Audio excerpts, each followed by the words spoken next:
Hello everyone, তো finally আমরা water পার্কের ভিতরে এন্ট্রি করে গেছি।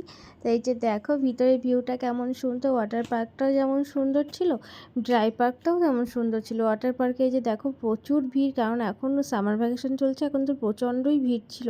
আর জলটা না খুব একটা ঠান্ডাও ছিল না, জলটা ভীষণই গরম ছিল। এদিকে মামাই তো রেগে টেগে একাকার, কারণ ওর ভীষণ লেট হয়ে যাচ্ছে জলে নামার জন্যে। কখন জলে নামবে সেই জন্য ভীষণই বিরক্ত হচ্ছে, বলছে ছবি তুলে তোমার আর হচ্ছেই না। আর তুমি যদি এত ছবি তুলবে জানতাম তাহলে আমি আর আসতামই না।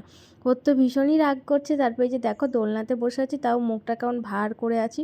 ওর এবার আর সহ্য হচ্ছে না যে কখন জলে নামবো। এই যে সবাই দেখো প্রচুর এখানে লোকজন ছিল। এদিকে ডান্স, এখানে গানের সাথে সাথে ডান্স, ওয়াটার ডান্স করছিল। তারপরে যে দেখো খুব সুন্দর সুন্দর দোলনা ছিল, দেখতে বেশ ভালো লাগছে। তারপরে এই যে ফাইনালি আমরাও জলে নেমে গেছি এবং খুব এনজয় করলাম। ওয়াটার পার্কটা সত্যি খুবই ভালো লাগলো। আর এখানে না ওই যে ঢোকার সময় যে জলটা দেখছিল, ওখানে না খুব সুন্দর ঢেউ হয়, তা ওখানে আর মোবাইল নিয়ে যেতে পারিনি, সেই জন্য ওটা তোলা হয়নি। এই সমুদ্রের ঢেউয়ের মতো খুব সুন্দর। তারপর আমরা ফাইনালি একটা রেস্টুরেন্টে খেতে চলে গেলাম। ফাইনালি রেস্টুরেন্টে আমরা কিছু খেয়ে দিয়ে তারপর বাড়ি চলে আসলাম।